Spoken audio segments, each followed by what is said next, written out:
As women, we're often accused of loving horror, and they're not wrong. I mean, yeah, we really do. A lot of us do. I don't know about you, but I know I'm someone that after a long, hard day, there's nothing that makes me happier than slapping on a horror movie and really winding down. But honestly, why is it that as women we love horror? Let's really think about it. I mean, we often have to be very hyper vigilant in life. How many times have you had gone on a date and you have to text bestie your location? Or you have to be super aware of your surroundings as you're walking to a parking lot late at night, or just doing anything traveling alone as a woman. You have to be on guard. So with horror, I don't really think that it's that we love the feeling of just being scared, more so that horror itself just understands us. It understands the female experience. The best movies aren't really just movies about monsters. They're about themes like grief, manipulation, losing your sense of self, and not being believed. It's the sudden realization that the person you're sleeping next to at night might be the scariest thing in the room. In my opinion, the best horror movies that stick with us are the ones that really tap into real life experiences and fears already present within our daily lives. Horror validates the very fears that as women we are taught to ignore.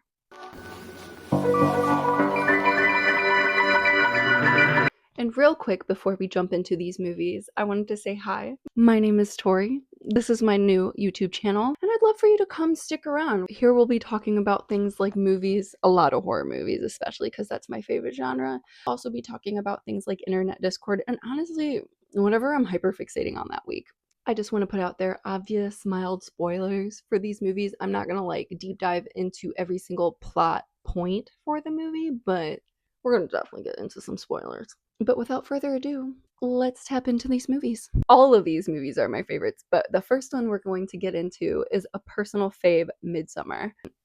Midsommar will be diving into the horror of being too much. The plot of Midsommar follows Danny. Now, Danny has just recently been through some unimaginable grief after a devastating tragedy with all of her family who all gets taken out all at the same time. Pretty rough stuff. So Danny, with her emotionally very distant boyfriend Christian, along with some other friends, all go to Sweden. They're there mainly so that they can witness this summer festival that only happens once every 90 years in the remote town of Harga. Now, there is a friend that will be along with that group, and his name is Pele.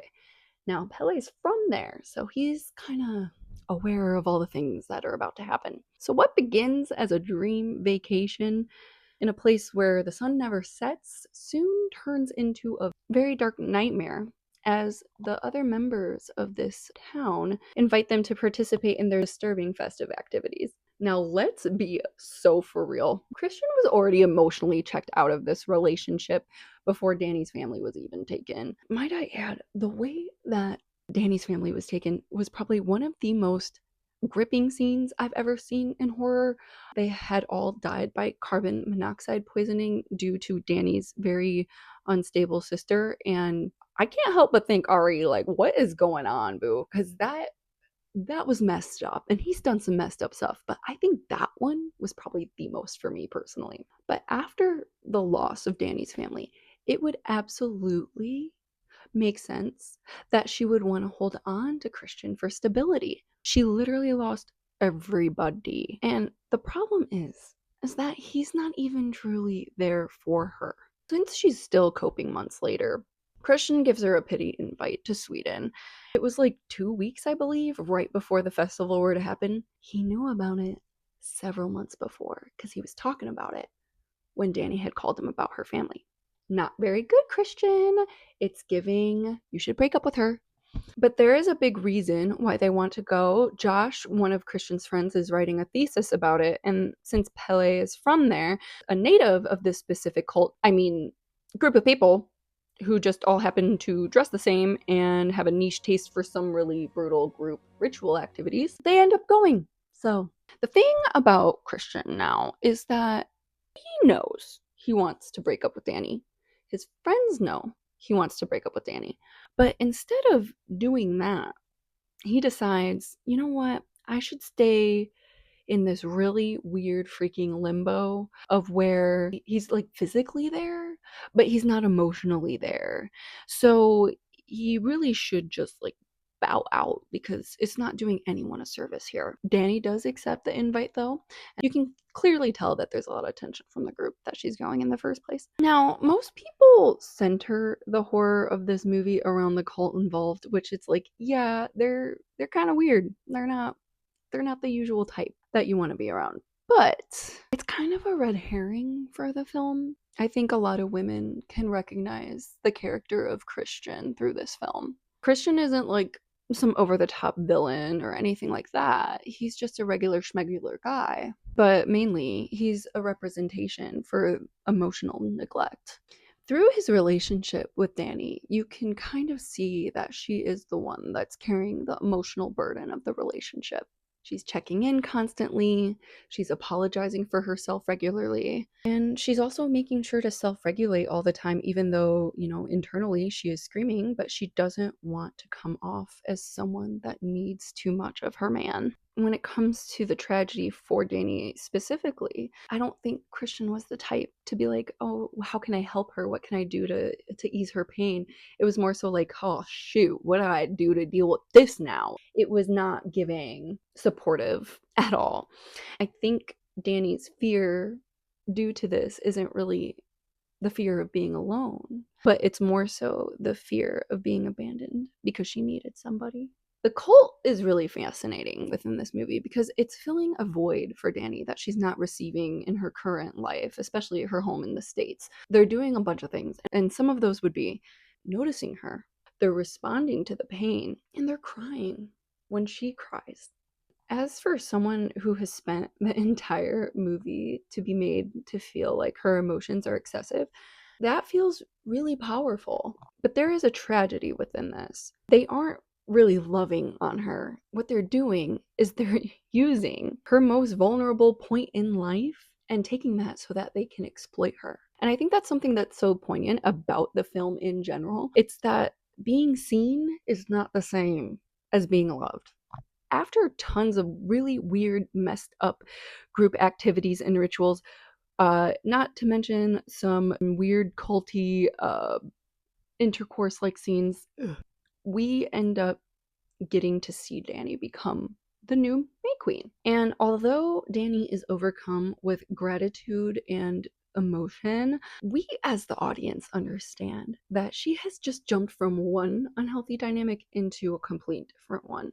Overall, the ending of this film had resonated with me on such a personal level. I've seen it before leaving a toxic relationship and one after. And you know what's crazy is that when I saw it in my toxic relationship dynamic, at the time, I felt like it was such a good for her type movie. Like, I had tears in my eyes because I felt like she finally found acceptance and something that like saw her, right? And I did not understand until leaving that toxic dynamic myself and going into a better, healthier life.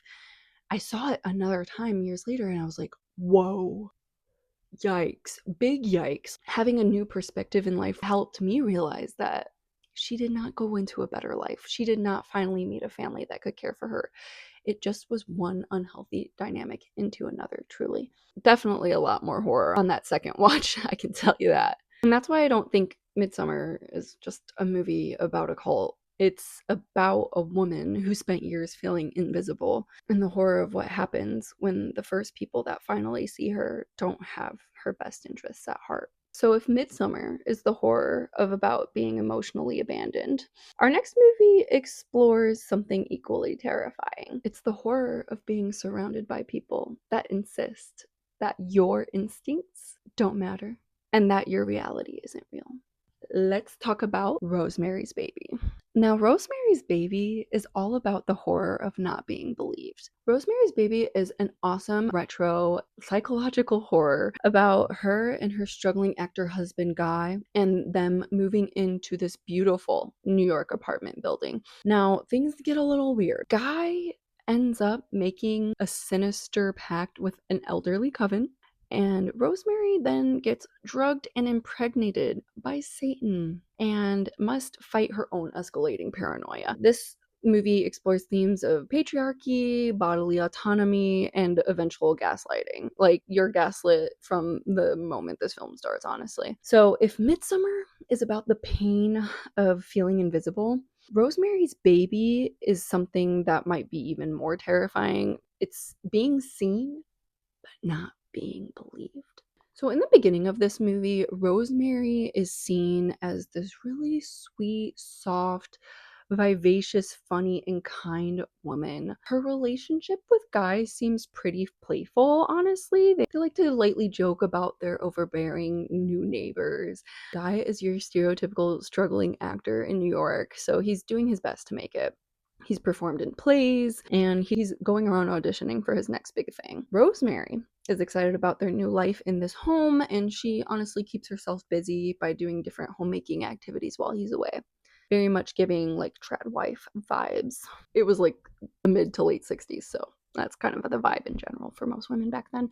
However, things get really freaking weird once they meet their new neighbors, and that would be Minnie and Roman Castevet. So let's rewind for a second though, because before we meet them, we meet her neighbor Terry. They meet in the basement laundry room, and this is where she kind of learns about the Castevets. Terry was pretty forthcoming and honest with Rosemary about how she met the Castevets. She said that they took her in when no one else would. She had an injury and she was also dealing with her own types of drug addiction, so they were kind of her saviors, so to say. But the crazy thing is that not long after Rosemary had met Terry, Terry ends up jumping out of the 7th floor window. Now, Rosemary and Minnie end up getting together and meeting, and Minnie kind of guilts Rosemary into joining her and her husband for dinner. And that already is kind of giving some red flags. The dinner was there so that they had the opportunity as neighborly neighbors to get to know each other. This then kicks off this whole whirlwind where the Castevets just become way too comfortable inserting themselves into Rosemary and Guy's lives. Rosemary will be growing increasingly annoyed by this and the lack of boundaries, while Guy is somehow getting a little bit more fascinated by this older couple and pushes to intermingle their lives together a lot more too, which is kind of weird. Guy lands this really important role. The competing actor had just randomly become blind. So now that Guy's career is on track, he's like, let's have a baby. So on the night that they plan to conceive, Minnie brings over some chocolate mousse for them to eat. Rosemary tries it and she's like, Guy, this stuff tastes chalky. I'm not feeling it. And then he guilts her about it, which is really messed up. She ends up getting rid of a lot of it in her napkin and he doesn't notice because he's Guy.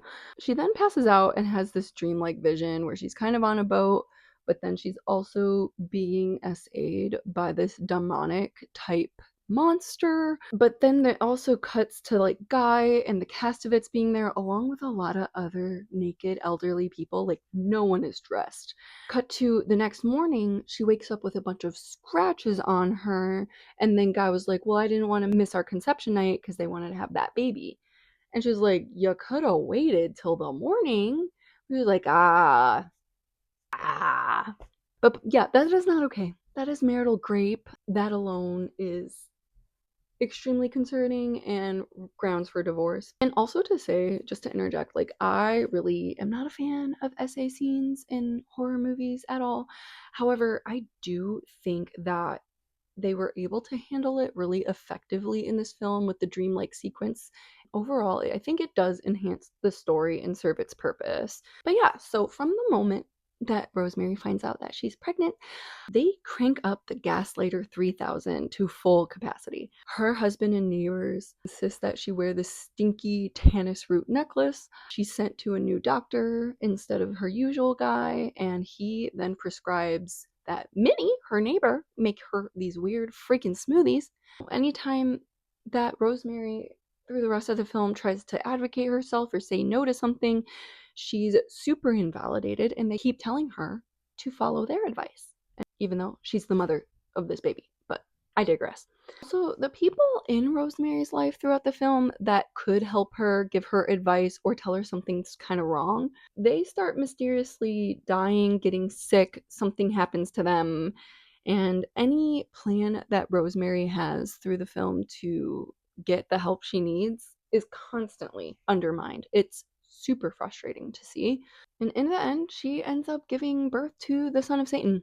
Not Guy, but Satan. It was a whole plot of this whole cult to make sure that this would happen. And I personally believe that it was going to happen to Terry if it didn't happen to Rosemary. So, not ideal. Sorry, Rosemary. As rough as Satan is and having Satan's baby, the true monster of this film isn't actually Satan. No, it's not. And that's why I think Rosemary's Baby is such an effective take on horror. It's because the supernatural elements are almost secondary.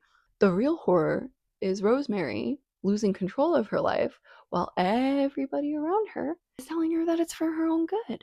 Her husband doesn't protect her, doctors don't listen to her, and her neighbors are manipulating her. Everyone around her acts like they know best and not her. The true horror of Rosemary's Baby isn't because terrible things are happening. The true horror is that Rosemary knows deeply that something is wrong, but everyone conspires together to make her question herself. Think of just how terrifying that would be, knowing that something in your gut is bothering you so deeply, like you feel it in your body, like every ounce of your being, but every person you trust in your life says you're just imagining things. I think a lot of women understand that, of course on a smaller scale. I mean, I don't think most of us are getting swept up by satanic cults, but that feeling, absolutely. The other reason why this movie hits so hard is because of the themes of bodily autonomy. Rosemary's body becomes something that everyone but Rosemary feels entitled to. People around her treat her pregnancy as something they should have access to. And that's what makes me personally super uncomfortable about watching it. She's literally fighting the fact that people think that they have more authority over her life than she does. And that's why this movie still resonates, because the fear isn't just what if the devil is real. The devil's absolutely real in that movie. But the fear is, what if the people that are supposed to protect me are the ones that are ignoring me? Rosemary's Baby is ultimately a story about a woman whose reality is constantly being rewritten by everyone around her. But the most horrifying part is that she was right the whole entire freaking time. So if Rosemary's Baby is a movie about what happens when women aren't believed, our next movie is another terrifying idea. What happens when someone claims to love you, but what they actually love is the version of you that they created in their head? Let's talk about Curry Barker's Obsession. Obsession and the horror of ownership and lost identity. So far, we've talked about two different types of horror. Midsommar is the horror of the person that's supposed to love you actually doesn't show up for you. And Rosemary's Baby is realizing the people around you don't believe you. But Obsession asks a completely different question. What if someone finally gives you exactly what you wanted, but since your wish in its own way is cursed, the way you receive your wish will be cursed as well? So Obsession follows Baron, aka Bear for short, and Bear is down bad for his best friend Nikki. The movie opens with Bear getting coached by his other best friend Ian, and Ian is trying to coach Bear into confessing his feelings to Nikki. Trying to, right?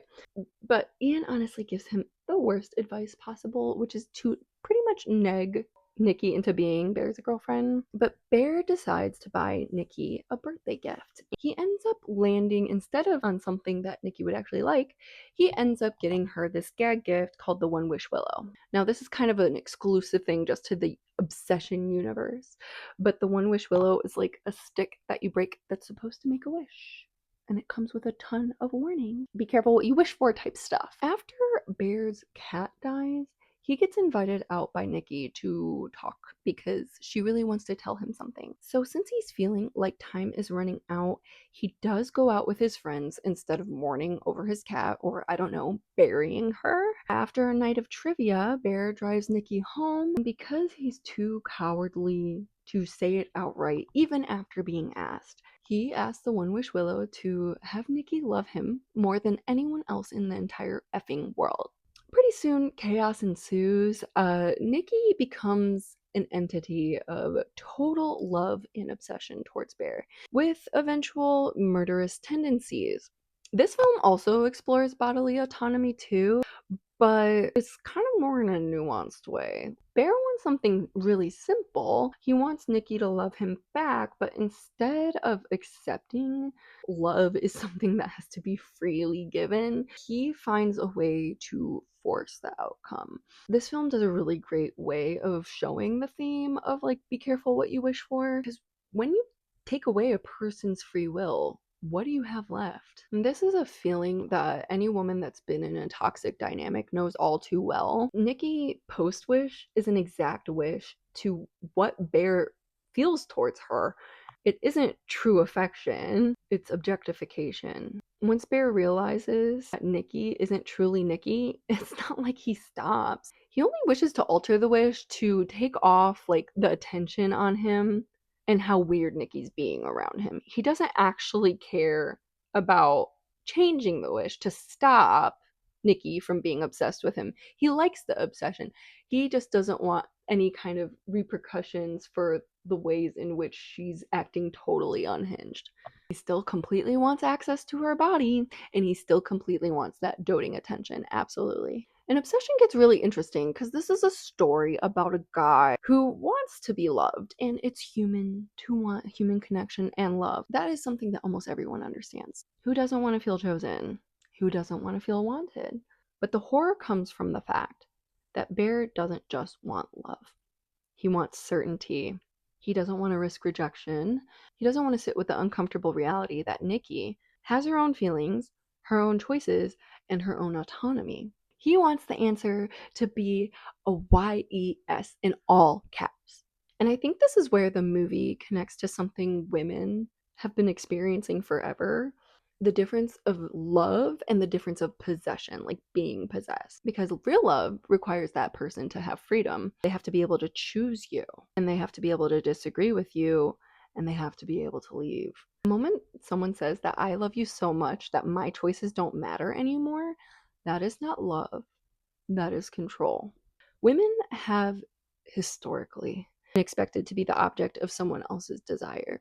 The muse, the dream girl, perfect girlfriend, and the person that completes someone else's life, specifically another man's life. This movie has a really good way of asking what happens when a woman stops being a person and more so becomes the idea. Because once someone turns you into a fantasy, they only have to protect the version of you that they have in their head. And that's why the title of this movie is so important, because obsession can disguise itself really well. Sometimes it looks like devotion, sometimes it looks like passion, sometimes it looks like someone saying, just love you so, so, so, so, so much. But love that doesn't respect your humanity, that's not love, babe. That brings us to our final movie, because if obsession is the horror of what happens when someone turns you into an object, the substance is something even more uncomfortable, which is what happens when you start doing it to yourself.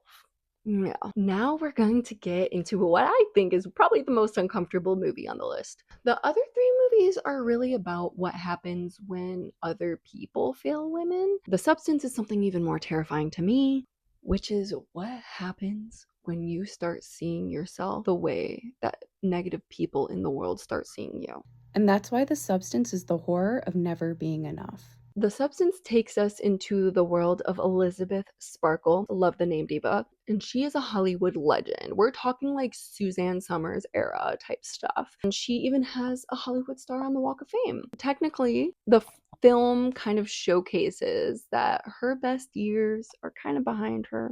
She's a little washed up. She hosts a fitness show on morning TV, but she learns that the producers are trying to replace her with someone younger, hotter, and with a lot more years in front of her. Can I just also interject that Demi Moore looks so good in this movie? I would be thrilled to look like Demi does by her age. Oh my goodness. What a superstar. Once she gets fired and she learns that they're trying to make her replacement, she gets desperate. And by chance, a solution does present itself, which is to take this random green, icky as hell substance that can make her young again, a newer, better, hotter version of herself. But this treatment does come with some complications. Her present self with the newer, hotter version of herself have to switch places every 7 days. And eventually, Elizabeth's new version of herself, Sue, wants to stay younger than she's supposed to be allowed, leading to some really grim repercussions. In this film, when Elizabeth reaches an age where society decides that she is no longer attractive or the ideal image of beauty, she is suddenly treated like she's disposable. Instead of asking what she's accomplished in life, people start focusing on what she's lost: her youth, her appearance, and her ability to fit into the specific idea of what a woman should be. Her fatal mistake in this movie is believing that she's not enough as the woman that she is right now in this very moment. And I think that's why The Substance is so brilliant. Because yes, the movie is disgusting. The body horror and practical effects are astounding in this film. And this is coming from someone that can't really do like that Cronenberg style stuff. Like, it's too icky for me. But I do love the fact that they use such harsh imagery and squishy special effects to really convey that the body horror is the visual representation of something that women experience constantly. It's the fear of becoming irrelevant, or the fear of aging, or the fear of that one day some people will just stop seeing your value as a woman. For a lot of us women, that if you are no longer viewed as beautiful, you don't matter any longer. And I think that the most heartbreaking part of The Substance is that Elizabeth doesn't hate herself because she randomly woke up and decided to do that. She hates herself because she was taught that. She has spent years of her life and her career for being rewarded for being beautiful. So it would only make sense that as she ages, eventually that outside criticism would become an internal voice. She really did become her biggest op. Honestly, I think all women understand this feeling. I urge women to watch this movie, even if they don't love horror. Every woman in existence, I believe, has looked at herself and decided something is inherently wrong with us. Now, if you haven't, brava girl, I aspire to be you. Like, I know, at least in my experience, I have felt constantly pressured to compare myself to others, to be young, to be pretty. I think the cruelest part of that mindset, and the mindset that Elizabeth has within The Substance, is that even if you do become the ideal version of yourself, it is only a trap. The goalpost will always keep moving, and you will never be good enough. So yeah, even though it is a bit of an over the top, in your face gore fest of a movie, I think that it has to hit the nail on the head. I think that the director, she was so adamant about hitting the nail on the head because it's still an issue that we face to this day. Why?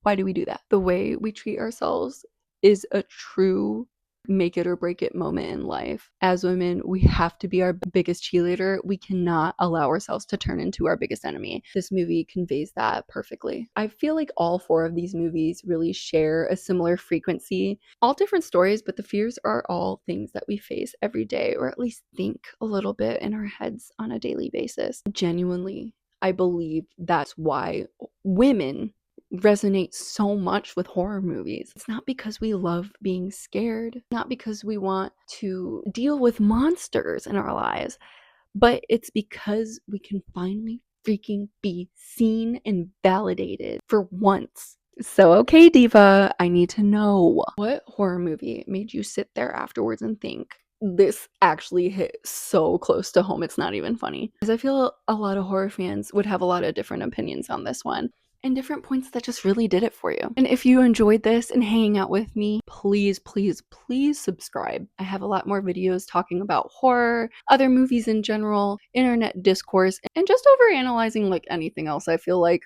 Thanks for watching, and I'll see you next time.